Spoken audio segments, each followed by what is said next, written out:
Shopware said we must start over. And so we started over with this kind of composability in mind, as well as being API first. And the guiding principle is really important. We wanted customers to be able to use Shopware for as much as they want or as little as they need, understanding that those things are going to change over time.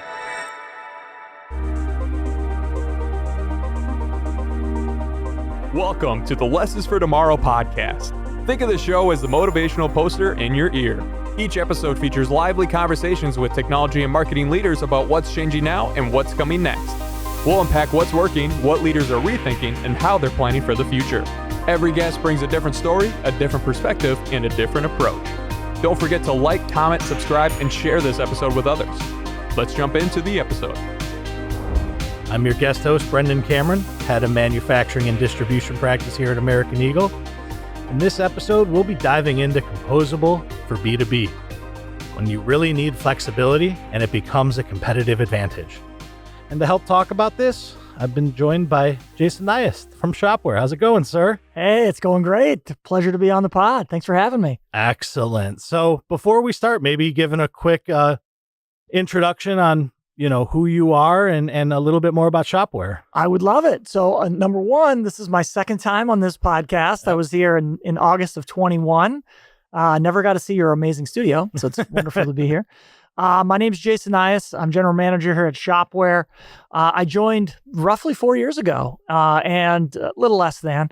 And at the time, prior, I worked at a company called Digital River. And the reason this story matters is because at Digital River, we had decided to be an app in everyone else's app store. So we were trying to be an app inside of Adobe, inside of Salesforce, inside of BigCommerce, et cetera, et cetera.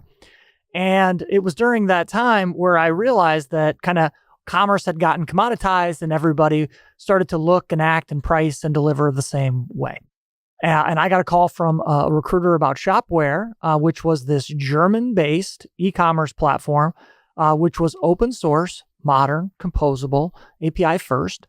And it really got my attention. And it was an opportunity to really disrupt the way e-commerce is done in North America and really kind of cater to the needs of the complex use cases as opposed to kind of the standard everybody fits in the same box use case. So thrilled to be on the phone here talking to you today about Composable as it relates to B2B. Yeah. And just before we get started, I like introducing the subject we're talking about to everyone. We're going to be using probably playing a little buzzword bingo today, I'm guessing. So to get everyone up to speed with Composable, it's a pretty new word in this market. Back, in a couple years before, 2010s, 2015s, everyone was on a single platform. You had your e-commerce platform, you had your product data, you had your customers and everything just all in one. That's what we call a monolith system. There's a lot of companies out there that still practice that and provide those services. But with this introduction of Composable, a few new things have come in. You have Composable, headless, SaaS versus PaaS. So SaaS being software as a service, meaning if you imagine your Google spreadsheets, your Gmail, a lot of the new D365 suite, it's all SaaS. When an upgrade comes, you get it. And then you have PaaS solution, platform as a service. You pretty much have everything managed for you. I think that's fair to say. Yeah. The hosting, the monitoring, but you have more ownership of the individual code data and whatnot. And it makes it kind of that in between that fully SaaS solution and that old style legacy monolith. So, Jason, while we're talking about Composable, I mean, from Shopware's eyes, what does Composable mean to them? Well, I think what you just said around kind of creating this continuum of options is a really good way to think about it. And so when we think about composability, on the far left side, you've got let's use a Lego example to illustrate the point. So on the far left, you would have some of these multi-tenant SaaS commerce platforms that are really great, but what they come as a fully assembled Lego castle. Okay. So no fun. So, well, it's already assembled. It already is assembled. So that's, that's relatively useful. It's fast. It's a castle. And it's relatively cheap. And so there's a lot of benefits to that.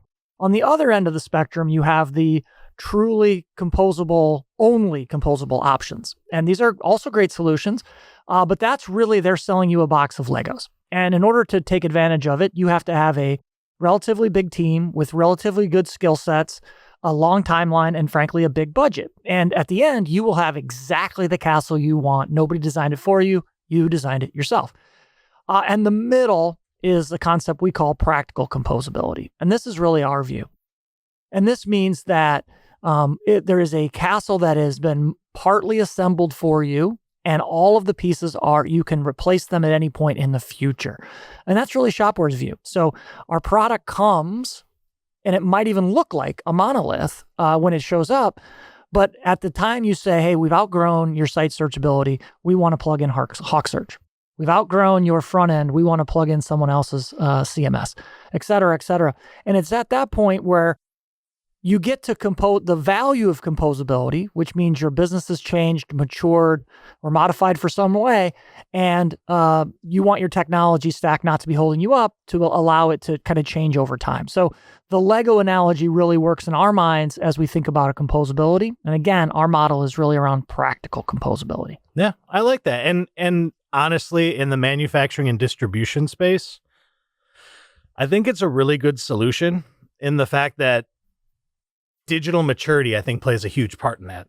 To go from that fully composable, the box of Legos option, Yep, it's a lot of manpower. It's a lot of having developers on staff or having an agency that's really pulling weight. It is needing to have everything planned out and organized from a data model standpoint. And I mean, my clients, I'm typically dealing with, I have a joke in here where I have e-commerce teams between 2 and -1 person because even if it's a single person, they're also the marketing manager, the operations manager, and not all of their time is dedicated even. It's usually not allocated at all to the e-commerce portion. So it's a nice in-between because, like you're saying, you get something pre-built. You get something that's very SaaS-like where you can flip a switch and go.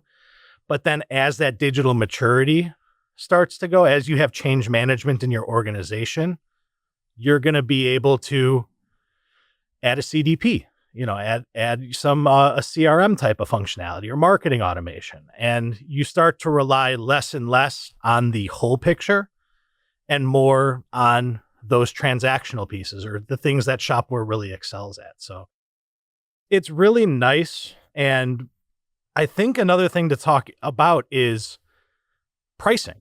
Yeah. Because again, digital maturity, little change management and buy-in, no one is spending, the same amount of money, let's say scaling wise, that retail or more traditional consumer-based e-commerce does.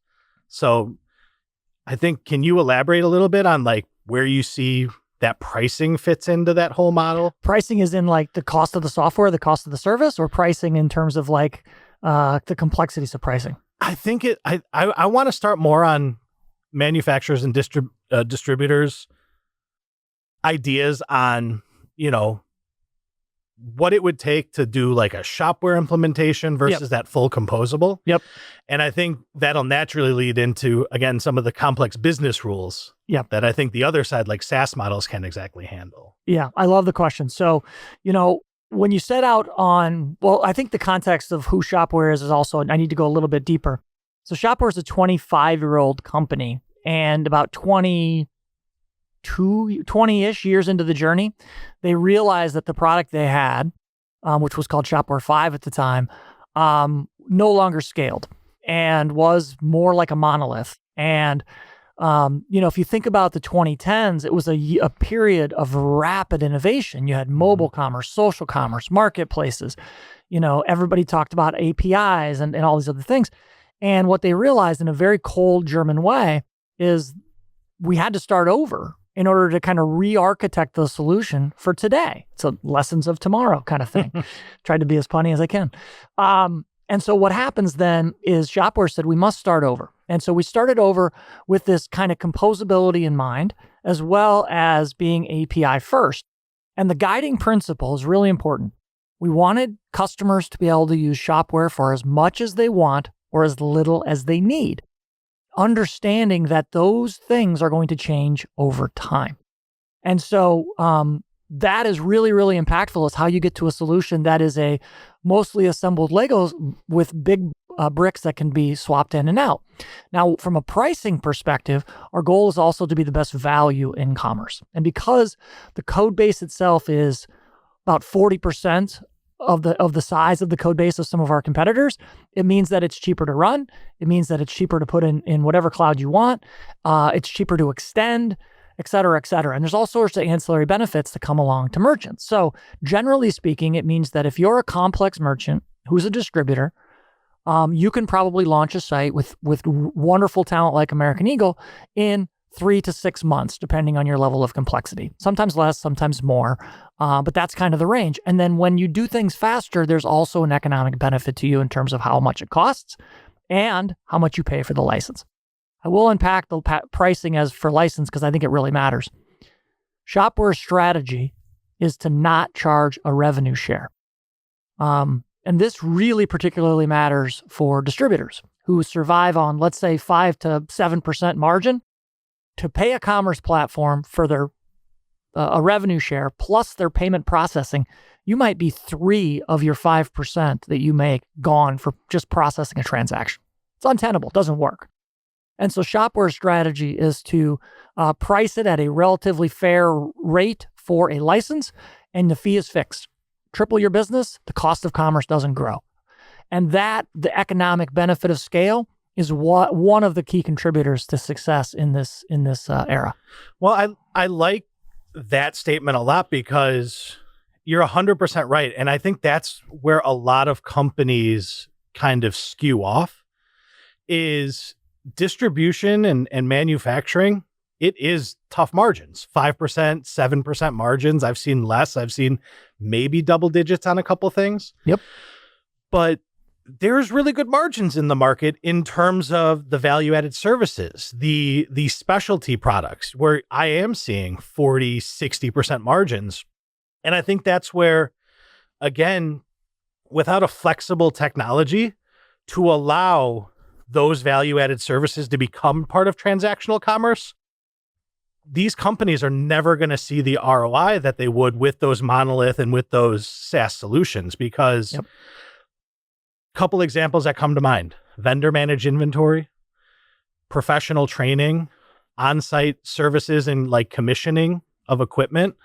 Like these are all transactional things. You pay the company to do those, but a lot of times it's not traditional in terms of I pull a product off the virtual shelf, go into checkout and pay for it.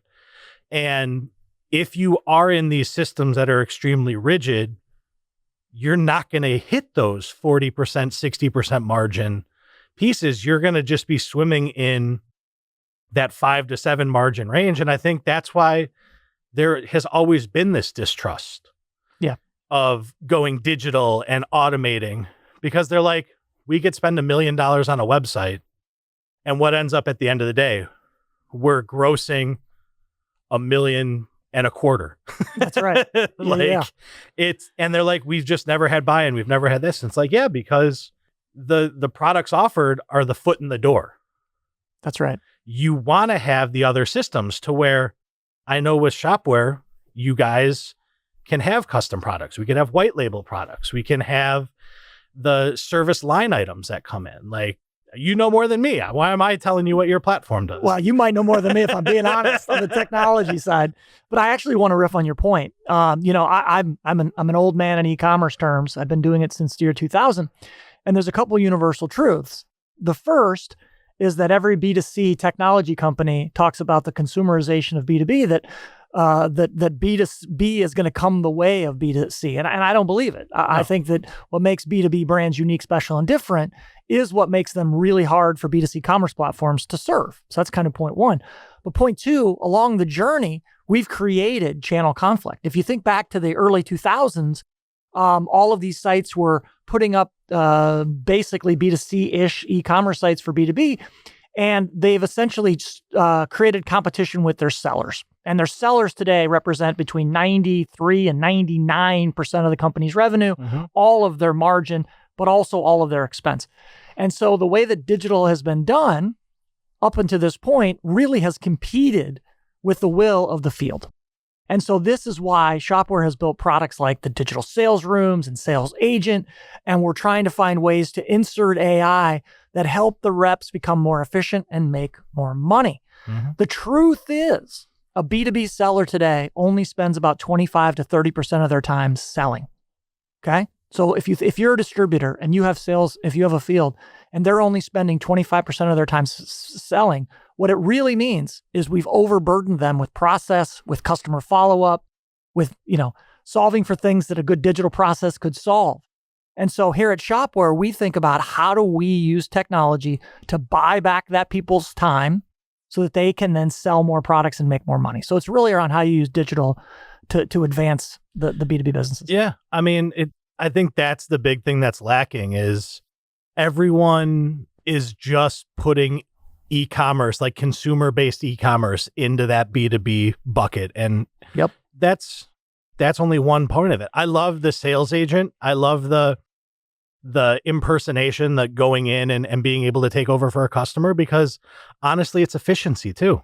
Because you look at the sales rep that's been at the company for 40 years that knows all the PLCs, that knows, what gaskets or what fittings go in the application and where you need to avoid certain materials due to environmental reasons. And yep, it would be really nice if a platform offered, some kind of portal that a fresh grad or somebody coming from a different part of the company and is trying sales for the first time to have a tool that can answer the questions for them. And it's a nice part of operational efficiency. Like, again, I think that people are looking at e-commerce traditionally, but I would almost have a good e-commerce platform as almost like an LMS, a learning management software for those out there. Another acronym. A training solution. I told you we're hitting buzzword bingo today. So. Yes, we are.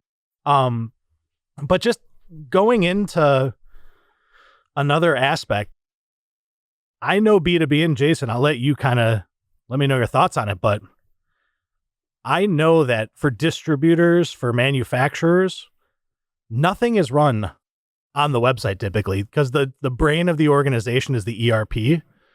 So yep, I never am going to have my pricing in Shopware, for instance. So it's going to be very important for connectivity. Like how are we handling a lot of those processes with your team?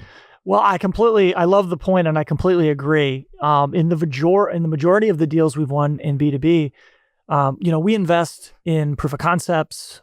We do a lot of really good demos, but the one thing that a B2B distributor always wants to see is show me I can change a price in the ERP and how quickly it takes to show up in the e-com. Mm-hmm. That's that one breaking point around the delays and controls around pricing seems to be one of the biggest gaps in the e-commerce market today. And so the way that we at Shopware think is it's all around the compatibility and how well we work with the industry standard e-com platform, ERP systems.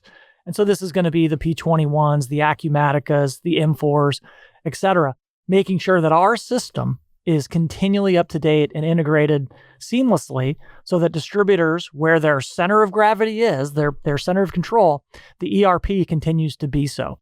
And then the e-commerce's platform's job is to be a system of differentiation and a system where they can kind of deliver the workflows and the processes and the utility where they need it to allow digital transaction to happen where it needs to happen. So it's really around, the peanut butter and chocolate, kind of how you work with an ERP. That's really where we've had a lot of success, especially with American Eagle. Yeah. And when it comes to getting through the projects, getting everything hooked up, that connectivity to your ERP. If let's say our audience right now, we have a marketing manager, an e-commerce manager, talking to them into the camera, like, what would you say? Like, how should they be judging success on the website?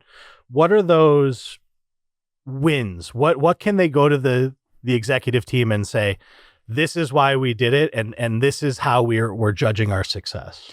Yeah, it's a great question. The first is you probably don't use classic B2C measures like, maybe the exception is items in the order or margin. Those are always useful measures. But I think what's more effective is you try to figure out how you can win back time.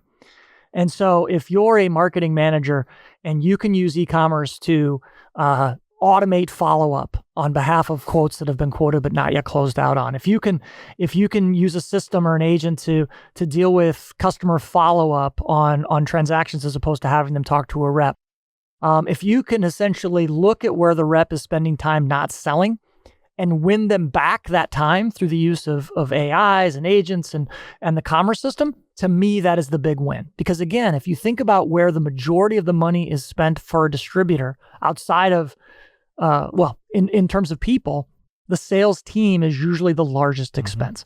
And it is the one that is doing the least amount of efficient work. And so how to use e-commerce to become more efficient, I think is the primary measure. I'll piggyback onto that. A couple of weeks ago, I was actually in Western Texas. I was following the trail of Billy Bob Thornton in Landman. Perfect. It was my own personal pilgrimage, but had a couple client visits there too. But priorities. But we did a deep dive into their data, into their growth, and a lot of it fell into finding out product discovery. Massive to them. They are so well known in one vertical, one very specific vertical, and they sell, I think they had 10 core verticals. And 80% of their revenue was off of this one vertical. Very, very specific in their two locations, one in the Dallas-Fort Worth area, one in Western Texas. And the simple fact of we need a way to either get the customer directly to see that we're in other verticals, or more importantly, it ended up being ways that sales team members can track what customers are part of each vertical so that they're reminded to start introducing those other products. And having that virtual sales room, having it to where, hey, you buy a lot of, cutting tools and abrasives, and you're a lot into fabrication, but guess what? We have a whole tooling and assembly division, and I can put into that showroom, not only your normal products, but here's a whole separate area for your tooling assemblies. And it's just that kind of passive, let's call it proactive passive. Yeah. I like proactive better. Proactive, yeah. Proactive routes to introducing that wallet share, because the feedback we got from them is that the second their salesperson brings it up, they go, "Oh, I thought you guys were the abrasive guys." Yeah. And having as many tools as that to help with that wallet share, I think is going to be that big metric. So I always tell people, can you identify the verticals that you offer, and can you identify the verticals that each of your customers use? Because I think if you introduce at least one new product to your customers, that's more than conversion rates and talent or customer acquisition rates will do you in a long while in this market. Jason, before we kind of close up everything, I really want to get your thoughts on the biggest buzzword, I think, so everyone can complete their bingo boards today. Yep. Like AI and agentic work. How does that kind of tie into B2B commerce and Shopware as a whole with your team? Yeah, well, I think it's the perfect connection to Composable, frankly. So modern commerce platforms that were built kind of with this kind of Lego mindset are almost perfectly positioned for the future, which is kind of AI, and then beyond that, agentic commerce. And so at Shopware, I'll just give you a take on our view of the world. We benefit from being a 6-year-old commerce technology. I mean, the fact that we're 6 years old, 50,000 clients, $25 billion a year process, that gives us the scale and the modern technology advantage to really start to experiment with AI. And we took a very, again, German kind of pragmatic approach to AI. And what we have done is we've inserted it at every function that an e-commerce manager would do. So whether you're adding products, there's a button that you can push to auto-generate descriptions or auto-generate imagery or create a 3D render of that product, a parts explosion diagram that you can shop the parts, automatically click a button and it can rank it for SEO and optimize for keywords and the like, and dealing with boosting. So trying to figure out how to take, again, the e-commerce manager's job and make it far more efficient. Your point was perfect before. Inside of these B2B companies, it's 2 people or -1 that have a job of e-commerce. So how do we give them tools utilizing AI so they become an editor instead of a creator? And that's an enormous efficiency gain. But that's really phase 1 of AI. Phase 2 is this theme called agentic commerce.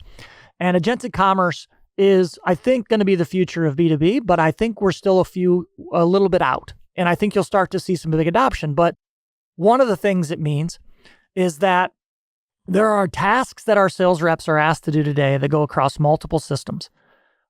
Quoting in this system, pricing in this system, image updates, whatever, all these different systems. And even going out to a competitor and checking the price of certain products. And then trying to figure out how you get in the right margin to optimize your transaction. Well, we at Shopware are building all of these agents, and one of them is a competitive pricing agent. And it will literally, you tell it the SKUs, it will look at the competitors you want. It will go out every single day, come back, and you could have it automatically reprice your products, although I doubt you want to do that. But more importantly, what it does is it tells the sales reps, this is where your competitors are pricing your add-ons or similar products so that you can be more intelligent, smart, optimizing for margins as you're trying to go win business. So there's these little micro agents that I think are going to be running wild behind the scenes, helping sales reps sell more deals. And so that's our view of agentic. There's doomer views. We tend to be on the how do we help people be more successful view, and that's our angle. I thought that when you were bringing back my point about -1 and 2, I thought you were going to introduce like Shopware cloning. Yeah, exactly. Yeah. So here, not yet figured that out. Yeah. But I mean, that's a great thing. I always love looking ahead. And I think one of the biggest reservations I always talk about is before start looking into AI, Gen AI and all that is looking at your data. Oh yeah. But I do think it's really nice to where the way Shopware works with it is you're taking the technical specs, you're taking the competitive information, and you're leveraging that inside your own personal like SLM, small language model for everyone out there. But it's nice because you're kind of leveraging the good data that's out there. So you're avoiding kind of that garbage in, garbage out scenario. So it's a very, very nice way to help with that optimization in teams. Again, I think is something that executive staff and when they're talking about digital maturity are ignoring. They're looking at traditional numbers and having, internal optimizations, just think it's an afterthought. And I think that's almost the primary in this market. Very much. I think you're right. I do think as you think about what technology vendors to work with and what agencies to work with, one of the primary questions you should be asking is, tell me about your expertise in AI, tell us where you think the market is going, and tell us how you think it affects our brand and our industry. Mm-hmm. I think before hiring anybody, you should have clarity as to how they think about those answers and pick people that are aligned to the future you want to live in. Yeah, I think that's perfect advice. So Jason, thanks again for joining me today on the podcast. Thanks for listening to the Lessons for Tomorrow podcast. Find out more about AmericanEagle.com services and today's topic in the description below. Like, comment, subscribe, give us 5 stars, and share this episode with others. This podcast is brought to you by AmericanEagle.com Studios, and we'll catch you in the next lesson.